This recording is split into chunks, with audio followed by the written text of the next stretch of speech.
Hello, everyone. Professor Kurzluck here. So, we've been talking about the national interest and about how broad the concept of national security can be.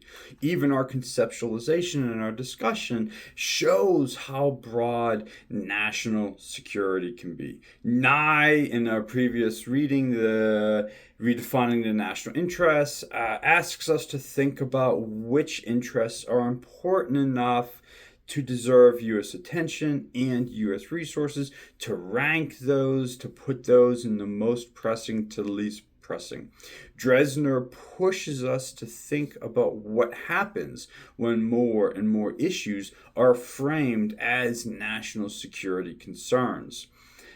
I wanted to make a video thinking about the use of military force because that gives us one of the clearest ways, one of the easiest, probably conventional ways that we've been accustomed to U.S. foreign policy. Maybe you've taken Causes of War course, definitely in your Introduction to International Relations course.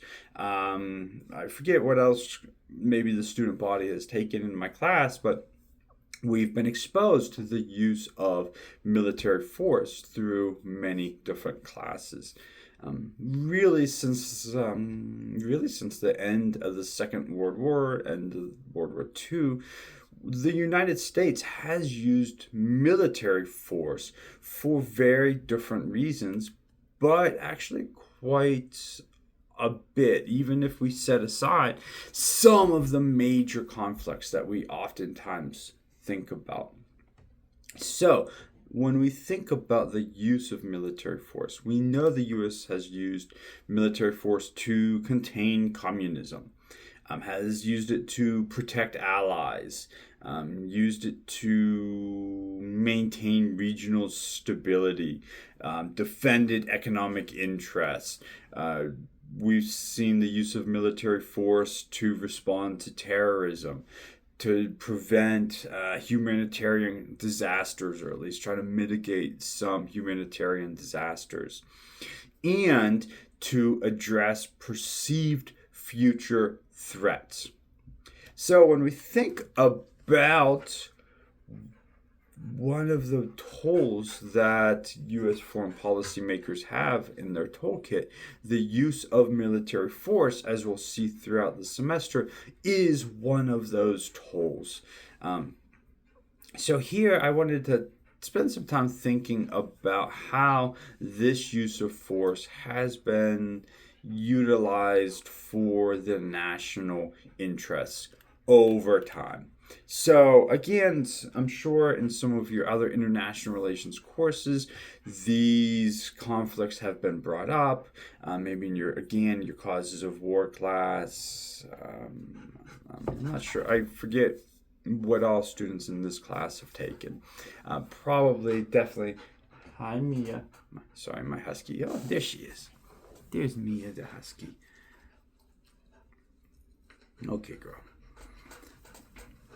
Okay, so when we think about where and when in the past have the U.S. used military force for its national interest, we can think of Korea and Vietnam, something you maybe even have taken an entire course on in the history department, maybe your history major / political science major. So Korea and Vietnam were really designed for the containment of the Soviet Union, containment of communism, and this containment became national security. Korea and Vietnam are pretty useful places to begin this understanding of where military force is used because it demonstrates really this. Sorry, she's rolling around on the floor. Demonstrates the Cold War logic of American national security. Really, when we think about it, neither North Korea or North Vietnam posed a realistic threat of invading the United States.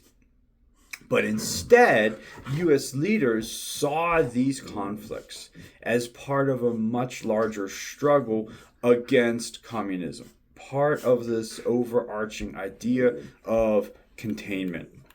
The concern for both of these, the concern was that if communist governments continued to expand or expanded beyond their borders, American allies might actually become less secure.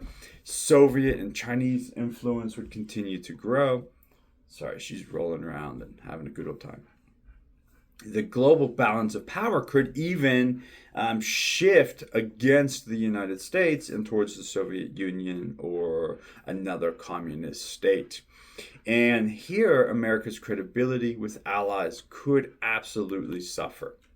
So national security increasingly meant that preventing unfavorable political and strategic changes far away from the American territory against an adversary that, again, wasn't going to invade the United States, but could have repercussions on the global stage. Again, this idea of the domino effect that you probably read about and learned about in your history course. That maybe one state would then turn to 2 states, and 3 states, and communism would spread. So this is an interesting and important idea of what is considered to be the definition of security. The United States here, Korea and Vietnam, was not simply defending its territory, not simply defending its borders, it was defending an international balance of power and an international containment of what U.S. policymakers said was the communist threat. So we also see the United States using military force in smaller conflicts beyond Vietnam, beyond North Korea. We can look at places like Lebanon in 1958, the Dominican Republic in 1965, and then Grenada in 1983. These were very different conflicts and very different interventions in scale and size of U.S. troop deployment. But here we see that U.S. leaders, policymakers framed these conflicts in terms of national security risks in a slightly different way. For instance, Grenada was, again, posed a very little risk to the U.S., a very little risk to the U.S. homeland, but the Reagan administration argued that American citizens needed protection and that Cuban and Soviet influence in the Caribbean mattered strategically for U.S. national security. Maybe an even clearer image of military conflict and its relationship to national security comes from the Persian Gulf, where economics really became a national security concern. So by the 1980s, by the 1990s, the United States increasingly treated stability in the Gulf as a major national security interest. And we can think this through, like we talked about in class, economics. So in the Persian Gulf, we see that global oil supplies, energy markets, can be connected to U.S. allies in the region. And, of course, preventing one hostile power from dominating the entire Gulf, the entire oil supply in the Persian Gulf.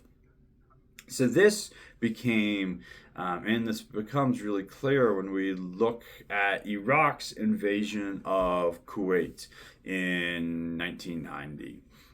Saddam Hussein, we know, was not preparing to invade the United States. Again, was not a threat to the U.S. homeland. However, Iraqi control of Kuwait threatened the regional balance of power, and importantly, and I guess importantly and potentially increased Iraq's influence over a strategically important oil region.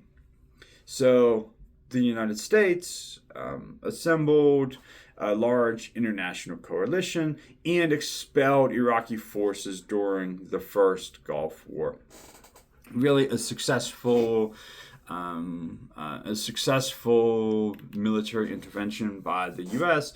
pushed Iraqi forces out of Kuwait, stopped Iraq from capturing and controlling an even larger portion of the Middle Eastern economic and oil. Sorry, my dog's being silly. So we can see here that the national security concerns shifted, that it wasn't like during the Korea or North Vietnam where it was about containment. Here it was about economic concerns. So economic concerns came to the forefront for U.S. national security policy. It was less ideology. Now it's okay, we can't allow Iraq to control such a big chunk of the oil industry in the Middle East. Okay, so we can shift again from communism to economics to here humanitarian crises and humanitarian concerns as they relate to national security policy. So after the Cold War, this logic begins to change again. The logic of national security begins to change again. Without the Soviet Union, without communism as the central organizing threat, the United States confronts a different set of problems, a new set of problems to take on. Around the world, civil wars, failed states, the emergence of failed states, large-scale refugee crises, ethnic cleansings, and, of course, mass atrocities.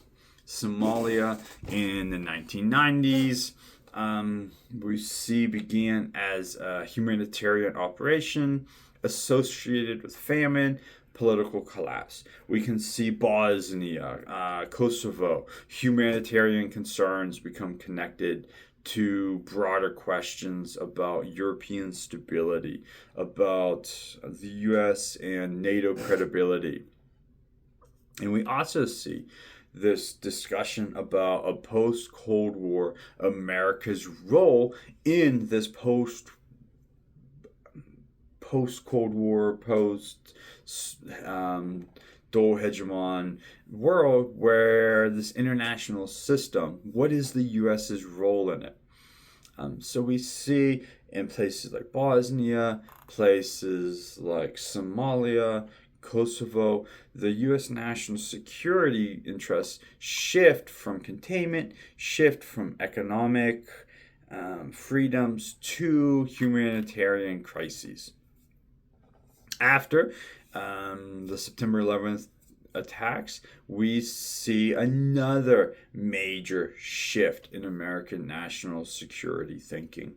Again, we've seen this evolution of what national security thinks is popular. We've seen the use of military force enforcing the U.S. national security position. And then after 9/11, we once again see a shift. The 9/11 terrorist attacks definitely created a shift in thinking about what is the main national security issue and concern.